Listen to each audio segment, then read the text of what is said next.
Hello, Jude here at Ferrari of Austin with a video overview of our 2019 Ferrari Portofino in blue Tour de France. The blue sterling interior, lots of giallo accents, so yellow accents inside and out. This car has stealth PPF, and that's what gives it that matte finish. So it's paint protection film.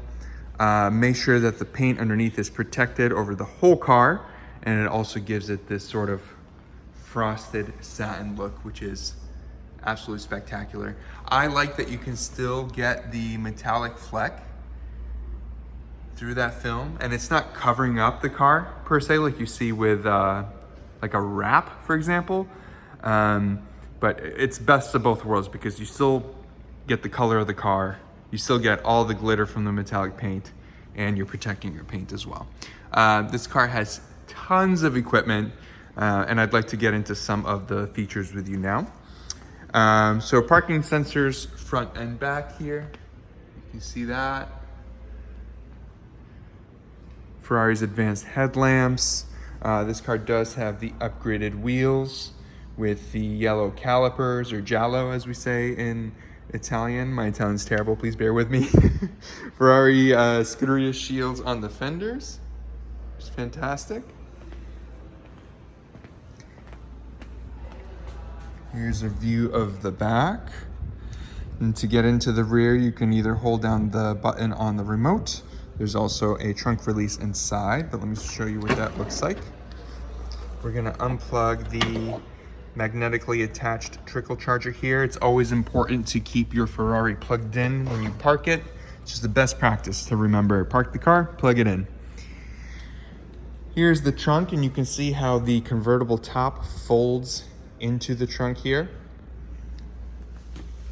And even with the top open, you still get plenty of cargo space. There's a cargo net here. Excuse the plastic, we had the seats covered up. Down here you have your tools and fuses and that sort of thing. And then every modern Ferrari on the personalization specifications plaque here in the trunk, you get a full list of every option that the car is equipped with. This is really nice. The seasoned Ferrari buyer knows to look at this very quickly, and if it's a single column, rule the car out, don't even bother. If it's 2 columns, that's very good. That is a good build. And then you can see the exterior is blue Tour de France 70 because this is one of the 70th anniversary paints that Ferrari released. It's a very nice heritage paint. You get a peek of the glossy finish of the paint underneath here, here as well, so you can see that very nice metallic, and that's what the paint looks like underneath the paint protection film. All right, let's close that. Very nice. To get into the car, we're just gonna hit the unlock button on the remote. Here we go, and this car does have 2 keys and the battery charger and car cover and everything you'd expect. Beautiful interior. Like, this car is spec'd so well. It's such what I call a cohesive build where the inside and outside complement each other. Everything matches nicely. 2-tone black, so narrow, and blue sterling with the giallo stitching throughout. With the yellow seat belts as an extra touch of color. Stitched horse on the headrests as well. And then in the back, you have an embossed horse. There it is. Let me just close that very quickly. And then to get into the back seat from either side, you can. So it's a 2+2, 4-passenger car. So 2 in the front, 2 in the rear. And then you even have latch attachments too for car seats. Coat hangers as well. The point of this car is you and a partner, or you and your family load up, put a couple weekend bags in the back, and drive from one side of Europe to the other. That's the grand touring dream. Plenty of carbon fiber to talk about. So the carbon fiber on the sill kick here is really, really nice, Ferrari branded, of course. And then the very desirable carbon fiber steering wheel with shift lights here. I'll show you how those fire up when we start the car. But that yellow stitching throughout is really, really nice. And that's especially nice because it ties in with the yellow brake calipers, the yellow Ferrari logos, and the shields here. Again, inside and out, the car works really, really well. Jumping in very quickly. You have your mirror controls here, which is nice. They are power folding, so you can fold them in and out using this joystick.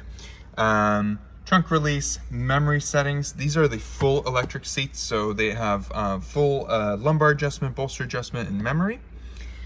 This car also has the upgraded sound system. It's JBL branded. It's very, very good. Again, that's one of those must-have options in a Ferrari. You got to get the sound system. As well as the steering wheel. These controls control that screen there. These controls control this screen here, and here you can kind of switch back and forth between the two displays. I'll show you what that does in just a moment. I'm actually going to go to a widescreen view to give us a better look. So on the steering wheel, you have your turn signals left and right. You have your high beam controls here. This is for bumpy road. This car has the optional magnetic suspension, excuse me. So when you put the car into sport mode, you can press that button and it softens the suspension back into comfort mode. So it's, again, best of both worlds, right? You have a very sporty experience with your shift points and your throttle response and your handling, but your suspension, your ride itself becomes very compliant and very nice. And that's how I drive all these cars. I put them in the most aggressive mode here, and I put them into bumpy road here because, you know, I'm not driving on a racetrack every day. Automatic wipers are here. Windshield washer fluid is there. It's very easy to use. Climate control is here, left and right. It's dual zone. Drive controls here, so for reverse. This button puts the transmission between automatic and manual mode, and I'll show you what that means in just a second with the paddles. And then PS is power start. That's how you do launch control. So very fun if you want to do drag racing or something like that. And here is your glove compartment. It's nice that you actually have a glove compartment. Not a lot of cars do lately, at least in this space. Armrest here, and you can see that little logo there on the USB plug. That tells you that the car has CarPlay, so you can plug in with a USB cable and you will have your iPhone or Apple CarPlay here. So basically iPhone projection on that screen, so you can use Google Maps, Apple Maps, Waze, whatever you like. Also control your Apple Music, Spotify, podcasts, whatever, all without looking at your phone. You're just using the touchscreen. So again, very, very nice place to be. The car is in exceptional condition, as you can see. What Ferrari's done really well lately is not just build high performance cars that are very sporty and fun to drive, but also that have very, very good build quality, the nicest materials you could ask for. So it really feels truly like a luxury car, not just like a high performance sports car, and that's it. Without starting the car, because we're indoors, I'm gonna first power it on. So without my foot on the brake pedal, I'm gonna press the start button once. You can see those shift lights popped up there. Car wakes up, it'll beep at us a little bit. Here's your welcome screen. On the back of the steering wheel, on this side, there's a roller for volume. On the back of the steering wheel on this side, there's a roller for, you know, skipping through tracks and radio stations and that sort of thing. So again, I'm gonna control this by using this button and dial cluster here. So anytime it says press to close, or if I want to select something, I'm just pressing in with this dial. There we go. And if I keep pressing it, it'll cycle through trip readings, odometer, you know, range until empty, that sort of thing. If I press the back button here, goes to like a home menu, so you can go from status to trip. VDA is nice because it tells you what the car's dynamic systems are doing, and that will change depending on which mode you're in. Press back again. Turbo shows you your PSI, turbo response, and efficiency. And I'm just scrolling here to go through the different tabs, if you will. And again, I'm gonna press back to go to the menu here. Let's go back to status. There we go. On the right side here, we have a speedometer with the time in the top right corner. And then in the center, even though these are two digital displays, we have an analog tach. So this tells us our RPMs in analog. And this is optioned with a yellow tach face to match the yellow accents throughout the rest of the car, which again, is just really, really nicely put together. I'm a big fan of how they built this car. This is how I would do it. So those are the basics of that. I'm gonna show you on this large touchscreen here. And again, it's a touchscreen, so just hit okay. No phone connected. But it's a mix between touch and physical buttons. So if I don't want to use the touchscreen to go to like the main menu, for example, let me go back to phone, I can press the home button here and it does the same thing.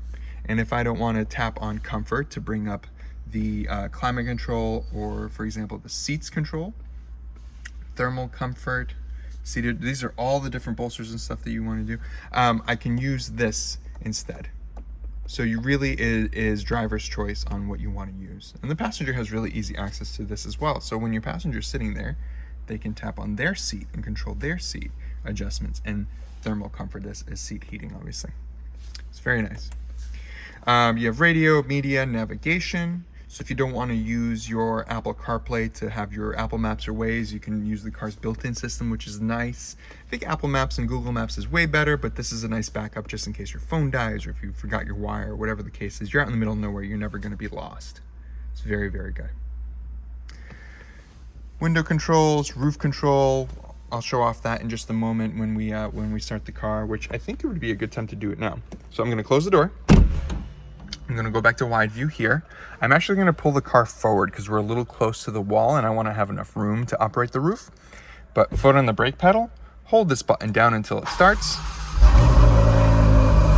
Cool. And to put the car into drive, I'm gonna pull the up shift paddle and you're gonna see it goes into first gear. It still says auto there to let us know that we're in automatic driving mode. If I were to press this button here, you'll see auto goes away, and that's how you know that you're in manual mode. So you would drive the car like a manual transmission, shift up and shift down. But for just now, I'm gonna go back to auto and roll forward a little bit. Again, just so we have enough room to operate the roof. Now to put the car into park, a couple ways of doing it. What I recommend is pulling both shift paddles at the same time to put the car into neutral. Or if you're in gear, all you have to do, you can hear the car come down, so I'm going to stop shouting, turn the car off and it'll automatically go to P. You can see parking brake inserted. It'll automatically set it. I try to tell folks, don't take that for granted. It's the best idea to actually pull both shift paddles towards yourself at the same time, and then your parking brake switch is down here. So to put it in park, best practice, pull both paddles, set the parking brake, listen for that sound. It'll say parking brake inserted there, and then turn off the car, and that way, you don't accidentally roll away. Anyway, now that we have moved away from the wall, I'm gonna power the car back up so we can operate the roof. As long as the battery has enough juice, you don't have to start the car to use the roof, but you can see here, this is to close, this is to open. So I'm just gonna hold this down. Windows roll down automatically just to give it enough space to close the roof. There it goes. And I'm just holding that switch down until I hear the car bong at me. And then you let go. Should roll up the windows. Yep, there we go. And then it'll say roof closed. And now we're inside a very nice, comfortable coupe.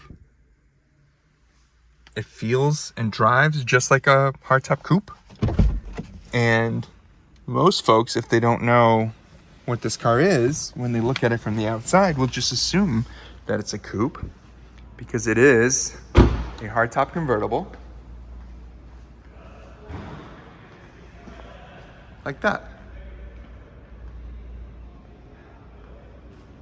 I think the car looks just as good with the roof opened and closed. Some folks will say that the car looks even better with the roof closed. And I think that just shows that Ferrari designed this to be a convertible from the start. It's not like they took a coupe platform and cut the roof off and tried to make it work, if that makes sense. But again, that paint with the stealth PPF on it is just so good. The roof line of the car is spectacular.